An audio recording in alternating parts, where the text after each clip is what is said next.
Muy buenos días. Estamos en una nueva emisión del Mundo desde el Sur, programa número 89. Soy Raimundo Greguar, desde Santiago, Chile, y como siempre con la gratísima compañía de Maximiliano Sparvi, que nos acompaña desde Buenos Aires, Argentina. Hola Maximiliano, ¿cómo está todo por allá? ¿Qué tal, Raimundo? Hola, oyentes.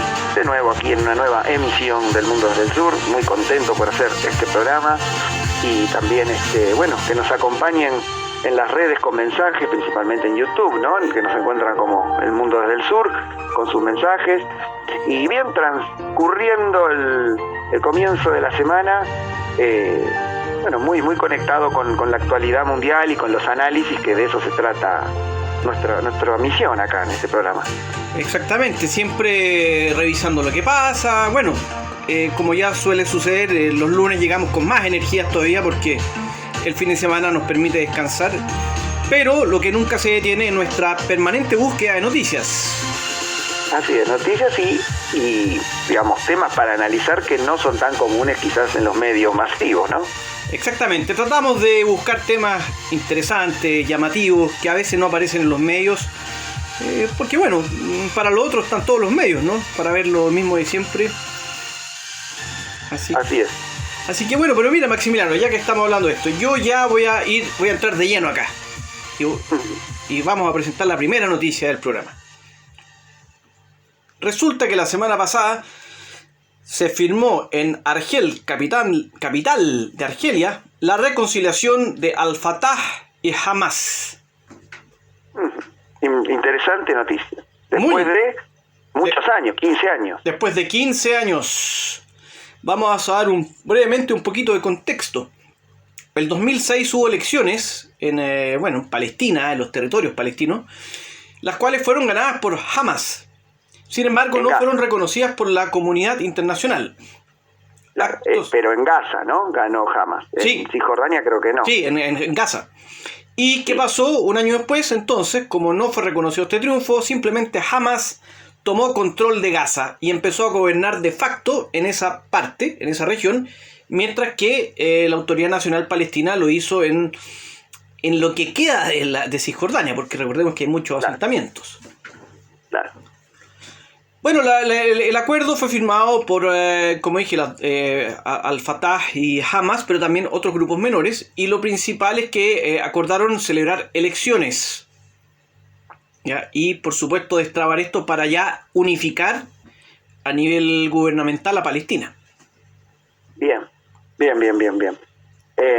Yo creo que esta ruptura entre los mismos palestinos le ha convenido mucho a Israel. Sacó mucho provecho, ¿no? de esta desinteligencia entre ambos grupos, ¿no? Absolutamente. Cuando tú tienes un rival, digamos, político, y este rival, que es un vecino, está fragmentado, bueno, es el escenario ideal. Claro. Y de hecho, yo no sé qué tanto esto le guste, por ejemplo, yo estoy seguro que a la derecha dura de Israel y a la derecha no le debe gustar este acuerdo, que también voy a mencionar una cosa brevemente, porque tenemos otras noticias. Hay que mencionar el rol de Argelia, que es un gran ganador con este acuerdo, hay que mencionarlo, o sea, eso es innegable. Claro que se posiciona como un importante actor en la región. Exactamente, así que bueno, esperamos que esto derive en algo mejor, que mejore la política palestina, porque hay corrupción, hay grupos violentos, pero que también esto signifique que mejore, ojalá, la perspectiva de un acuerdo de paz para el conflicto palestino-israelí. Bien. Bueno, yo tengo una noticia un poco triste. Resulta que en Grecia arribaron 92 migrantes en unas barcas así precarias provenientes de Turquía, pero lo llamativo es que la Guardia Costera griega los rescató del mar vivos, pero lo llamativo es que estaban desnudos todos.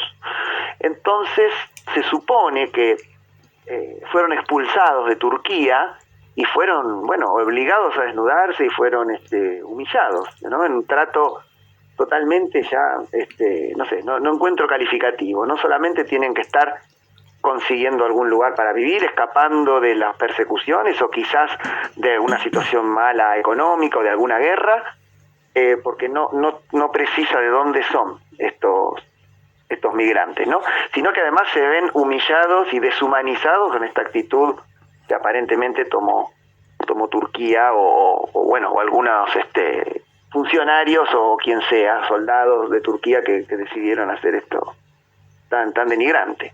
Sí, y que lamentablemente no es primera vez que ocurre algo así. O sea, en el mar Egeo ha habido mucha polémica por las devoluciones en caliente que hace Grecia, y por supuesto por lo que ocurre en general con todos los países. En este caso todo apunta hacia Turquía, que es un país que acoge a millones de migrantes, pero en este caso, por lo que cuentan, de confirmarse esto, me parece que es indigno. O sea, como tú dices, ya gente que está con muchos problemas, ya con mucha precariedad, y uno se pregunta por qué viajaron sin ropa. Sí, claro. Recordando que allá ya están en otoño, además. Sí, no, es algo denigrante. Sí. Yo creo que no es otra, no se puede tildar de otra manera, ¿no? Es odio al migrante, odio al extranjero ya a niveles extremos. Exactamente, comparto tus palabras, Maximiliano. Y yo lamentablemente voy a seguir con malas noticias. Mira, empezamos con una buena noticia, seguimos con una mala y vamos a llegar a otra que me parece aún peor. Wow, a ver. Resulta que tú conoces a esta, me imagino, a esta ONG WWF, sí, que es de los animales, una ONG que, bueno, se preocupa de la protección de los animales, de la fauna. sí. Y resulta que según el último índice publicado recientemente, que se llama Índice Planeta Vivo, entre 1970 y 2016 se extinguió el 68% de la fauna salvaje del planeta. Wow. Es muy fuerte eso también. Y si eso te parece fuerte, mira lo que te voy a decir ahora. Resulta que América Latina es la región donde la situación es aún más dramática, porque en América Latina la fauna salvaje se perdió el 94% de la fauna salvaje. El 94%. 94%. Principalmente por el cambio en el uso del suelo. Ajá, claro.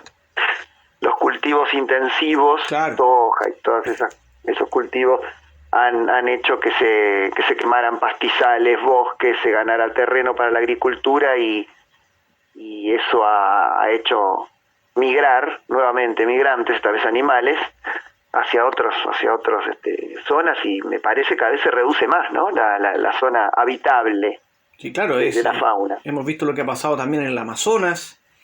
En fin, yo esta noticia la encuentro devastadora. Y va en la línea, lamentablemente, con una serie de informes que mencionan que de aquí al 2050, creo, podría extinguirse cerca del 50% de la fauna del planeta.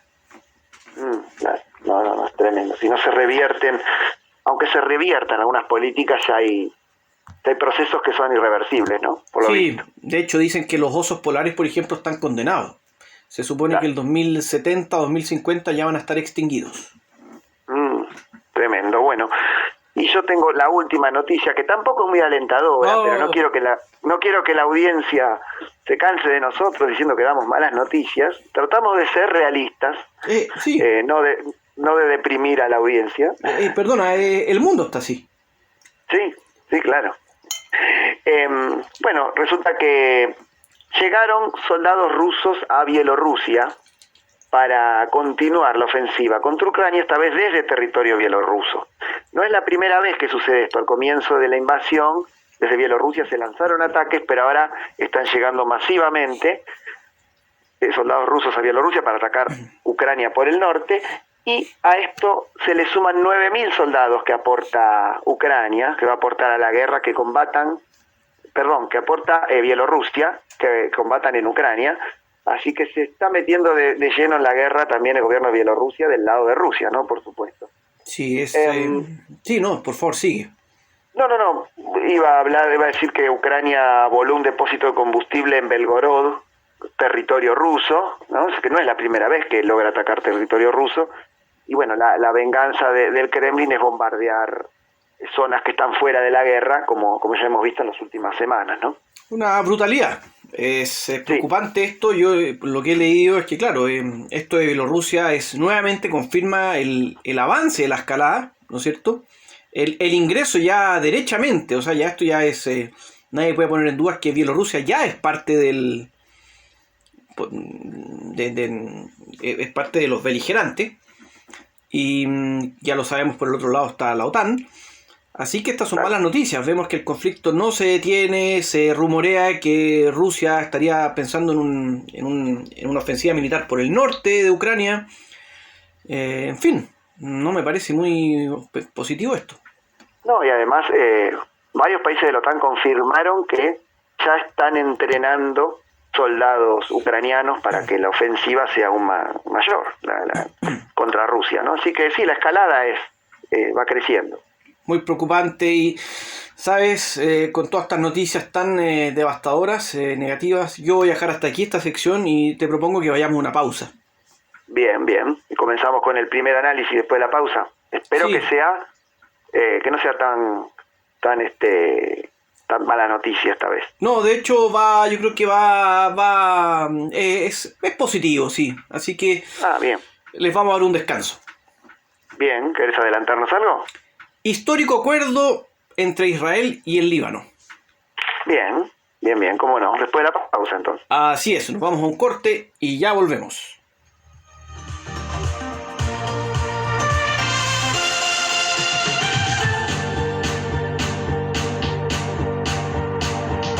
Seguimos en El Mundo desde el Sur, programa 89.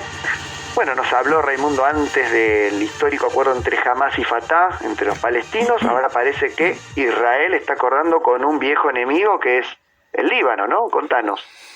Así es. Lo primero que voy a decir es que Israel y el Líbano oficialmente están en guerra. ¿Ya? Ajá, y no sabía eso. Sí, y no tienen relaciones diplomáticas. Uh-huh. Tras la retirada israelí del 2000, continúan en guerra. Sí. Y ambos además tienen disputas por sus fronteras terrestres y marítimas desde 1948. Ajá. O sea, por eso que es muy destacable que el 11 de octubre ambos países firmaron un histórico acuerdo sobre las fronteras marítimas, específicamente la zona económica exclusiva, y aún más específico sobre la explotación de los yacimientos gasíferos que hay en el Mediterráneo Oriental. Es algo muy positivo porque, bueno, en una zona tan llena de conflictos, más allá de la postura que uno pueda tener sobre Israel, sobre los países árabes, por lo menos se sientan en la mesa a negociar dos partes. Yo creo que eso es positivo. Claro, sí. Ahora, hay que ser realista también. Ambos países, y especialmente Líbano, estaban medio forzados por el contexto actual a llegar a un acuerdo. En el caso del Líbano... ¿Por qué? A ver. Sí, el Líbano todos sabemos que tiene una crisis económica, financiera, social, política y energética. Sí, que viene de hace varios años ya. Hace varios años, y que quizás el mayor símbolo de todo esto fue, ¿te acuerdas de esa terrible explosión del 2020, me parece? Tremendo, sí. En Beirut. Sí. En un depósito de gas era, ¿no? Sí, ya ni me acuerdo de qué, pero que fue brutal. O sea... Sí, con muchos muertos, y no sé si se llegó a investigar qué es lo que había sucedido. Sí, yo la verdad seguí ese tema, pero después ya lo dejé, así que no sé, me refiero a la explosión. Al final no sé qué pasó. Parece que fue un error humano por lo que dicen, pero siempre quedaron algunas dudas por algunas fotos que había. Bueno, claro. Lo concreto es que va a pasar es que en esta zona del Mediterráneo Oriental y la zona económica exclusiva de ambos países hay grandes yacimientos gasíferos, ¿ya? Para que tengas una noción, hay al menos 75.000 millones de metros cúbicos de gas. Bien, es bastante, ¿no? Es una cifra gigantesca, pensando que, por ejemplo, solo Israel consume 12.000 millones de metros cúbicos anuales. Claro. O sea, es mucho. O sea, además, el principal acuerdo, como decía acá, el principal ítem de este acuerdo es que el yacimiento Karish va a ser para Israel y el yacimiento Cana para el Líbano. Este último, me refiero a Cana, que es el del Líbano, sobrepasa la frontera con Israel. Por lo tanto, acordaron que el Líbano realizará compensaciones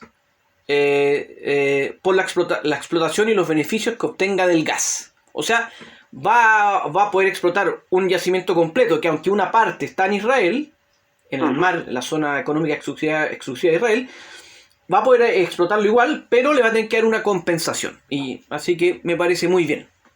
Sí. Te voy a dar un par de datos más. Israel, además, en paralelo, ha hecho otros descubrimientos de yacimientos gasíferos que oscilan entre una capacidad de 7.000 a 15.000 millones de metros cúbicos anuales.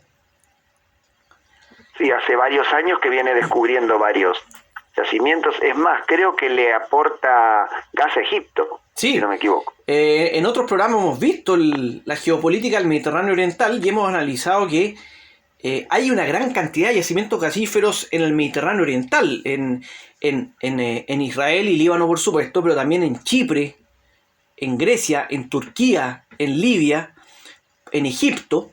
De hecho, Egipto es un país que exporta gas, dejó de ser un país que importaba y ahora exporta. Israel se está convirtiendo en la punta de lanza de esta nueva realidad energética del Mediterráneo Oriental. O sea, esto puede cambiar la economía de todos estos países, y aquí lo ligo con algo que está pasando hoy. Por supuesto que puede ser una forma de diversificar el origen de las importaciones de gas de Europa. Claro. Le alcanza a Europa, digamos, Europa ya está en tratativas para recibir gas de esa zona, sí, ¿no? Si no me equivoco. Claro. Pero digamos, le alcanza para suplir el gas ruso, sumado a lo que le aporta Estados Unidos, a lo que puede llegar a aportar Argelia o Marruecos. Yo creo que, bueno, con toda la cantidad de gas que se está obteniendo, que se está descubriendo en el Mediterráneo Oriental, yo no sé si va a alcanzar a suplir, porque creo que es el 40% del gas que recibe Europa viene de Rusia. Sí, el 40%. No sé si le va a alcanzar a suplir el 100% de ese 40%, pero yo creo que por lo menos le va a servir bastante. Yo creo que se puede acercar, especialmente si hay voluntad política, porque recordemos también que estos países necesitan, específicamente el Líbano, por ejemplo, necesita ingresos. Pero también hay que ver qué va a pasar con otros eventuales compradores que necesiten gas. ¿Qué va a pasar en el mediano plazo si es que finalmente el petróleo cae en desuso? Va a haber más demanda de gas en el mundo. Claro, sí, se apunta a eso, creo yo. Claro, pero Europa va a tener el gasoducto del África Occidental que une a Nigeria con Marruecos, pasando por todos los países del África Occidental. También va a tener, si es que algún día se concreta, el gasoducto Nigeria-Níger-Argelia. Ajá. ¿Ya? Y ahora estamos agregando... ¿Sí? El gasoducto anterior del África, ¿cómo se llama? Occidental. ¿El primero que nombraste? África Occidental. ¿Ese ya está operativo? No, ese se está construyendo. De hecho, ayer, ya que menciona esto, te lo voy a comentar brevemente. Ayer se firmaron nuevos memorándums para este gasoducto. Un memorándum firmado entre Marruecos, Nigeria y Mauritania, y otro entre Marruecos, Nigeria y Senegal. O sea, esto va avanzando, pero no va a estar listo antes de 10 años, yo creo 15 años por lo menos. Ah, claro, falta todavía. Hay que construir buena parte del gasoducto. Pero en los 10 años pasan volando. Y con respecto a lo que me decías de Israel y Líbano, este acuerdo energético, este acuerdo que hubo, ¿es solamente energético o también incluye algún otro aspecto? No, es estrictamente por el límite marítimo, porque justamente le interesaba resolver esto para poder explotar el gas. Claro. Bueno, es un avance, no es un comienzo. Yo desconocía que todavía estaban en guerra, técnicamente, porque no pensé que con la retirada del 2000 se había terminado, pero evidentemente no. Claro, técnicamente, o sea, oficialmente están en guerra, pero claro, en la práctica no lo están. Claro. Que finalmente eso es lo que cuenta, ¿no? Bien, sí, claro. Así que Bueno, Maximiliano, yo para terminar esto solo quiero dejar una acotación o reflexión. ¿Qué va a hacer la derecha dura de Israel? Porque la derecha, y especialmente a Benjamín Netanyahu, no le gustó este acuerdo. ¿Ya? Esto ha sido posible gracias a Yair Lapid, que es más moderado que Benjamín Netanyahu. Claro. Y dejo unas preguntas. ¿Será el inicio de una, comillas, legalización de las zonas económicas exclusivas en el Mediterráneo Oriental? Recordemos que hace 1 o 2 programas hablamos del acuerdo Turquía-Libia, Sí. que genera mucho problema porque esa delimitación marítima choca con la delimitación marítima de otros países, como Grecia, por ejemplo. Claro. Esto va a fomentar la integración mediterránea. ¿Qué influencia tendrá este acuerdo en el conflicto palestino-israelí? Son preguntas que dejo planteadas y que cada cual la resolverá en su intimidad. Bien, muy interesante este tema. Además, bueno, como decís vos, no es una mala noticia, es un acuerdo, un avance. Así que bueno, vamos a seguirlo desde este programa principalmente, ¿no? Sí, es un tema muy, muy importante que yo creo que mi apuesta es que esto va a ir, cada vez va a ser más importante. Bien. Así Bueno, que si te ya, parece, sí. Después de la pausa vamos con el último análisis del día. Sí, nos vamos a ir ahora a un descanso nuevamente y como dijo Maximiliano, después vamos a volver con el segundo análisis en el tercer bloque de este programa. ¿Nos quieres dar alguna pista del tema que vas a analizar? Sí, voy a hablar de la crisis económica del Reino Unido, pero lo voy a abordar de un punto de vista político quizás. No quiero adelantar demasiado, pero es algo que creo que que sucede por primera vez en la historia. El origen de la crisis creo que no sucedió antes, sospecho. Después lo analizamos, si te parece. Interesante, nos va a dejar con un velo de misterio cubriendo a toda nuestra audiencia, así que vamos a la pausa.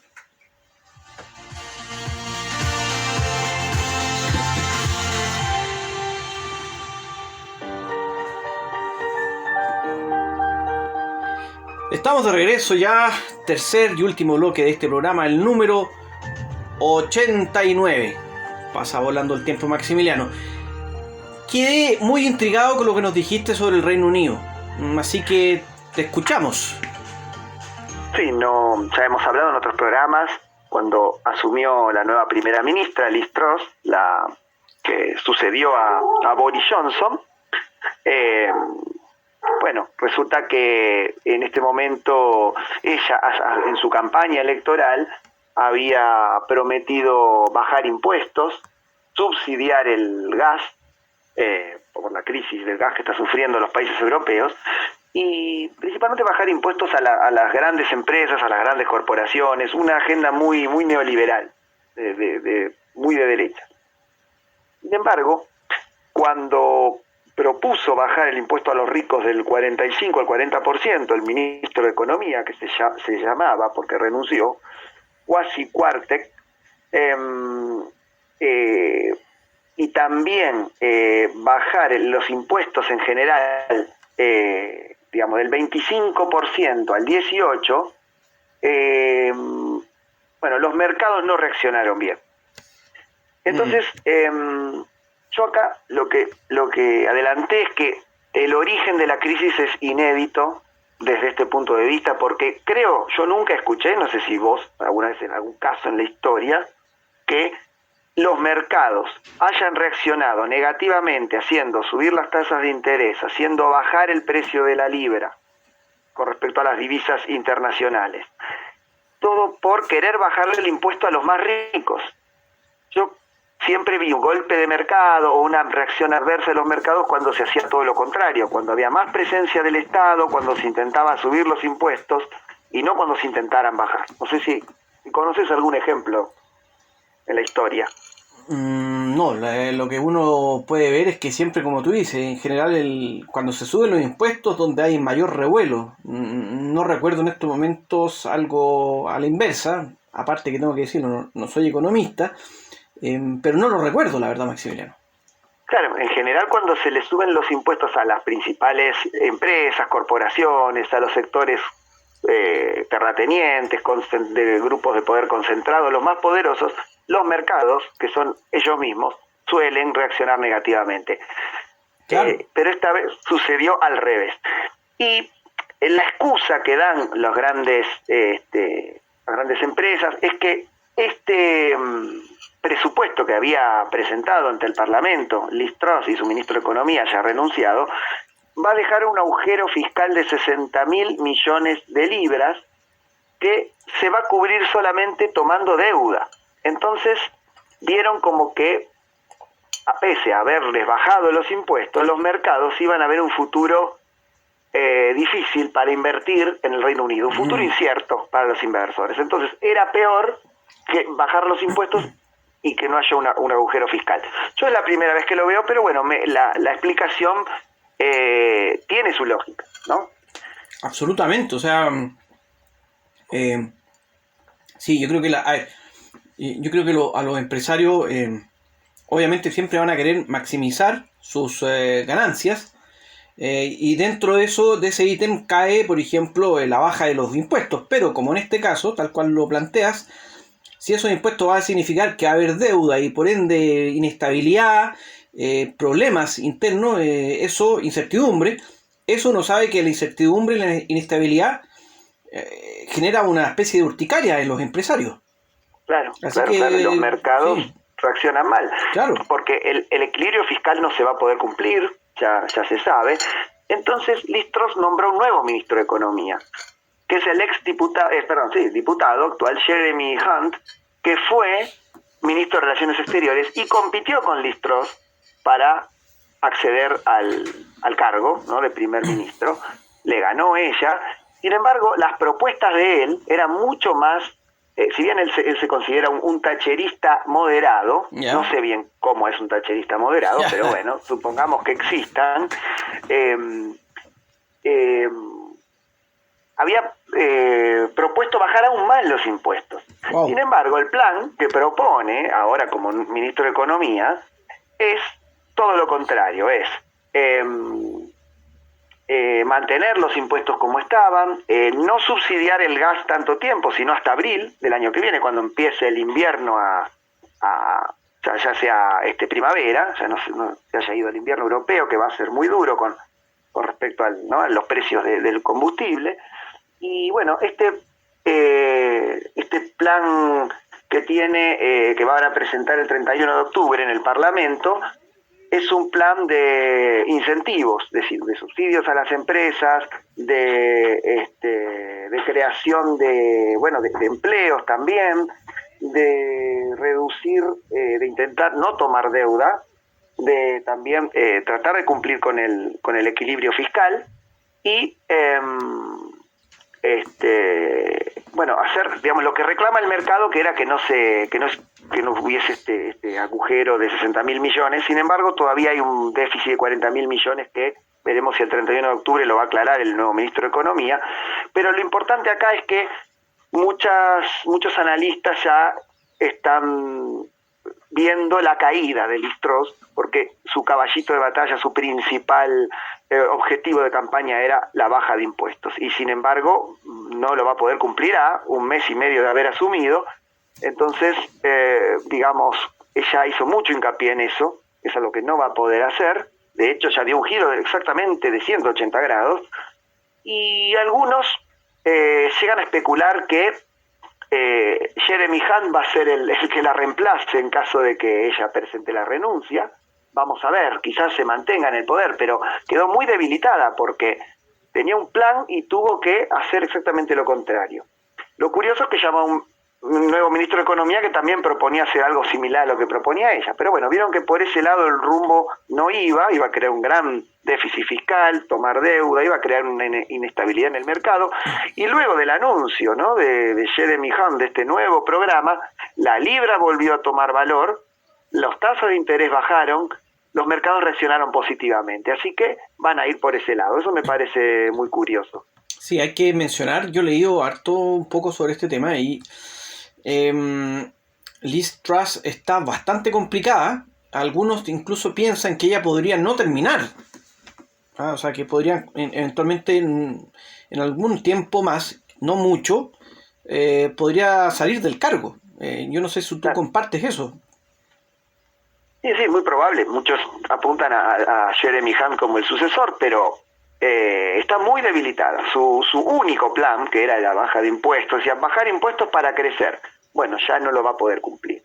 Y además el PBI en agosto cayó el 0,3% y no se espera un buen augurio para el resto del año ni tampoco para el año que viene como en gran parte del mundo, ¿no? Que se espera una recesión.